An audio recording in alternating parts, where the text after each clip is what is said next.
Bonjour à tous chers amis et bienvenue sur la chaîne YouTube du diocèse pour ce nouveau numéro de Parole d'évêque en compagnie bien entendu de Monseigneur Nicolas Souchu. Bonjour Monseigneur, merci d'être avec nous. Bonjour Paul, bonjour à tous. Monseigneur, comme le mois dernier, nous enregistrons notre échange à Bugloz alors que la maison de vie et de partage Saint-Jean vient tout juste d'être officiellement inaugurée. Vous avez été dès l'origine très enthousiaste et un fervent soutien de ce beau projet. Maintenant qu'il est parfaitement en place, qu'il est rodé, que la maison est complète avec tous les logements qui sont occupés, quel regard portez-vous dessus et surtout, en quoi est-ce une chance pour notre diocèse? Alors d'abord, nous avons eu la grâce d'avoir un jeune couple, Sophie et Stanislas Blandin, qui se sont lancés dans l'aventure, ce qui n'était absolument pas prévisible à vue humaine en tout cas. Et alors, en écoutant les discours qui ont eu lieu au moment de l'inauguration, il me semble qu'il y a deux choses que l'on peut dire. La première, c'est que les officiels, disons, ont insisté beaucoup sur l'importance de trouver des logements. Voilà. Et donc, on fait partie, à notre mesure, hein, toute petite par rapport à l'ensemble des besoins, mais en tout cas, l'importance de trouver des logements, et notamment des logements sociaux. Et puis le deuxième aspect, c'est l'aspect intergénérationnel de cette maison partagée, où ça va, comme on l'a dit, de 1 an à plus de 80 ans. Et je trouve que aussi, pour la vie en société d'aujourd'hui, où on est quand même très renfermé sur nos problèmes et nos difficultés, d'avoir cette maison qui s'ouvre sur l'intergénérationnel, qui s'ouvre sur l'écologie intégrale, c'est aussi un beau signe dans ce sanctuaire, qui est lui-même un sanctuaire diocésain, qui est un beau signe pour le diocèse. Monseigneur, on va en faire une tradition ou au moins une habitude pour les 2 années à venir. Nous allons revenir sur le synode diocésain, Osons l'espérance dans nos communautés chrétiennes. La semaine dernière, les curés des 35 paroisses, vous les avez réunis au berceau de Saint-Vincent-de-Paul pour une traditionnelle réunion de rentrée. À cette occasion, vous aviez invité Nathalie Journet, qui est la secrétaire générale du synode, et Arnaud Lacoin, qui est le coordinateur. Quels étaient les enjeux de leur présence ? Comme vous le savez, les curés sont les responsables des paroisses ou des ensembles pastoraux, et donc ce sont eux qui doivent aussi donner l'initiative quand il y a quelque chose qui vient du diocèse. Donc on insiste beaucoup pour dire que c'est tout le diocèse qui est en synode, donc toutes les paroisses, et donc c'était important que la secrétaire générale du synode explique ou réexplique à l'ensemble des curés qui étaient là et administrateurs, premièrement, des choses qui concernent les élections. Parce qu'il y a parfois quelques confusions entre les élections des prêtres, les élections des services diocésains, les élections des mouvements. Là, c'est évidemment pour les élections en paroisse. Donc il y avait des questions un petit peu particulières, notamment sur le fait que nous avons opté pour qu'il y ait 2 personnes élues par paroisse, dont normalement une de moins de 45 ans, pour essayer d'avoir des jeunes. Alors on a donné un petit peu de mots, enfin voilà. C'est important aussi d'adapter vraiment le vocabulaire. Moi-même, en paroisse où je vais parfois, j'ai entendu l'autre jour dire, ben voilà, nous sommes en démarche synodale. Alors il faut faire comprendre aux gens que la démarche synodale, c'est fini. Nous ne sommes pas au synode romain, qui est à Rome, qui va traiter des affaires concernant l'Église universelle, mais nous sommes dans notre synode diocésain. Et puis la présence d'Arnaud Lacoin, c'était pour expliquer le lancement des équipes synodales, qui devront, elles, se réunir entre janvier et mars 2024, à la suite de l'Assemblée synodale, si je puis dire, constitutive du 3 décembre, pour que vraiment ce soit tout le diocèse qui prenne en main les 3 itinéraires qui sont ceux de notre synode diocésain sur Oser l'espérance dans nos communautés chrétiennes. Donc c'était très bien que et l'un et l'autre puissent vraiment expliquer vraiment les choses, et je pense que ça n'a pas été perdu, en tout cas pour tous les curés. Monseigneur, au sein du conseil synodal, vous avez particulièrement confié à Brigitte Pratt le soin de veiller à ce que les 2 années à venir aient également une forte connotation spirituelle.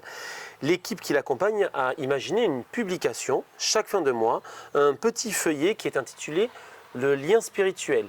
Et d'ailleurs, je fais une petite aparté, si vous ne l'avez pas encore reçu, vous pouvez vous adresser directement à votre secrétariat paroissial ou à votre service diocésain, ou également vous rendre sur le site Osons l'espérance, qui est donc le site officiel du synode diocésain. Monseigneur, en quoi est-ce important, voire même nécessaire, de maintenir ce lien spirituel pour les 2 années à venir?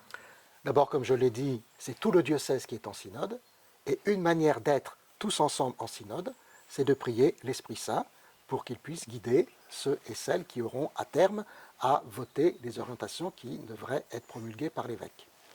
Et donc pour cela, il fallait des petits moyens. Et dans le conseil synodal, il y a des responsabilités partagées, et Brigitte Pratt est responsable de l'aspect vie spirituelle du diocèse. Et donc ils ont pris l'option effectivement tous les mois de faire une petite fiche. Et puis aussi, c'est eux qui vont aider aussi à la préparation de temps spirituels peut-être un petit peu plus forts. Et aussi le 3 décembre, qui sera donc la première réunion de l'Assemblée synodale, qui sera constitutive. Il y aura la profession de foi, il y aura une célébration autour de la parole de Dieu et la messe en fin de journée. Et on a prévu que les personnes qui ne font pas partie de l'Assemblée synodale, mais qui font partie du synode, puisque tout le diocèse est en synode, qui souhaitent vivre cette journée le 3 décembre toute la journée, eh bien qu'il y ait aussi des liens, des activités un petit peu spirituelles pour aider à soutenir ceux qui seront en assemblée synodale. Vous avez participé à la Journée des aînés, qui est la traditionnelle journée organisée par l'hospitalité landaise à Lourdes mi-octobre. C'est pour moi l'occasion de lier cette journée au synode diocésain. Que peuvent nous apporter nos aînés dans la réflexion qui va s'ouvrir aujourd'hui ? Alors, cette journée avec les aînés, d'abord, est toujours une belle journée parce qu'il y a du monde. Et le thème, vous savez, de Lourdes cette année, c'est, après aller dire aux prêtres, c'est qu'on vienne ici bâtir une chapelle. Donc, tout est autour de la construction d'une chapelle. Et la construction d'une chapelle, c'est aussi la construction de l'Église, et donc c'est la construction de ce que nous essayons de vivre du synode diocésain dans notre diocèse. Et puisque, une fois de plus, c'est tout le diocèse qui est en synode, donc quel que soit son âge, quel que soit son état de santé, on participe au synode, même si on n'est pas votant à l'Assemblée synodale. Et donc, je trouve que c'est intéressant que les personnes âgées, elles aussi, participent à leur manière dans la réflexion, dans la prière, dans la manière dont elles en parlent autour d'elles, dans leur famille, auprès de leurs amis, pour montrer que, même si c'est normal qu'il y ait des jeunes qui réfléchissent à l'avenir du diocèse, c'est normal aussi que les personnes d'un certain âge eh bien, fassent partie intégrante du synode de la même façon. Du 20 au 23 octobre aura lieu le grand rassemblement national Kérigma à Lourdes. Alors Kérigma, c'est peut-être un mot un peu compliqué, peut-être que vous nous l'expliquerez. Une belle délégation landaise de plus de 50 personnes s'y rendra afin de participer au dynamisme de cette démarche qui a été voulue par les évêques de France et qui a pour but de mettre en lumière l'évangélisation dans nos diocèses et la nécessité peut-être aussi d'annoncer avec force les fondements de notre foi. Qu'attendez-vous de ces 4 journées ? Il faut dire que ce grand rassemblement a d'abord été préparé dans chaque diocèse, et notamment chez nous. Et je pense que c'est aussi une des raisons pour lesquelles on a une délégation relativement importante. Et le kérigme, c'est le cœur même de la foi, que le Christ est mort, qu'il est ressuscité et qu'il est toujours vivant. Voilà, donc c'est ça l'essentiel. Par exemple, à la différence du congrès Mission, qui a eu lieu récemment à Toulouse, il y avait très peu de monde du diocèse, parce qu'on a justement investi sur Kérigma. Au congrès Mission, on vous montre plein de belles choses qui sont parfois difficiles à remettre en place dans nos paroisses. Tandis que là, s'il s'agit d'un élan pour l'annonce de la foi, on peut espérer que tous les participants nombreux du diocèse puissent à leur retour essayer de mettre en pratique ce qui aura pu être donné, les réflexions qui ont pu être faites, les moyens techniques peut-être aussi pour annoncer la foi dans le monde d'aujourd'hui et notamment auprès des jeunes générations. Et donc ça, je trouve que c'est intéressant, et ce rassemblement coexistera, si je puis dire, avec le rassemblement provincial des lycéens, auquel les évêques nous partagerons. Le samedi, nous serons avec Kérigma, le dimanche avec les lycéens, et le lundi avec les deux. Monseigneur, avant de nous quitter, je vous laisse une dernière fois la parole, si vous souhaitez dire quelques mots hollandais à quelques jours de Toussaint.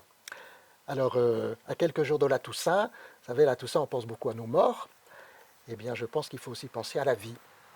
Et vous savez qu'au début du mois d'octobre, le 4 octobre, le pape François a rendu public donc une exhortation apostolique qui est en fait un complément de l'encyclique Laudato Si sur la création. Et là, c'est louer le Seigneur, Laudate Deum. Et à la fin de son texte, il dit ceci: tant que l'homme se prendra pour Dieu, eh bien, il n'y a pas de solution possible. Eh bien, c'est ça, vivre. C'est vivre en tant qu'homme, c'est-à-dire être humain, et vivre comme être humain, et pas se prendre pour plus que nous sommes. Alors on va demander la grâce de cela, notamment à l'occasion de la Toussaint. Merci Monseigneur pour ce temps partagé en votre compagnie. Merci à Julie pour la réalisation et le montage de cette vidéo. Nous nous retrouverons bien entendu maintenant au mois de novembre, le 15 très précisément. D'ici là, je vous souhaite à toutes et à tous une très belle fin de mois d'octobre, une belle Toussaint, et puis pour ceux qui auront la chance aussi, de belles vacances. À bientôt.